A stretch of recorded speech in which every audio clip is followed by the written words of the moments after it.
அன்றைய விளையாட்டுக்கள் எப்போதுமே உற்சாகம் தரக்கூடியவை.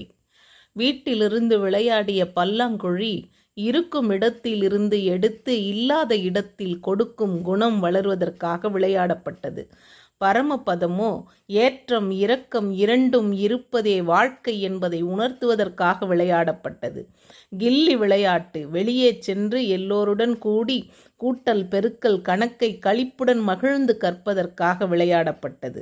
தாயம் வெட்டி வெளியே எறிந்தாலும் மீண்டும் முயன்று தொடங்கி முன்னேற வேண்டும் என்பதை சொல்லிக் கொடுத்தது.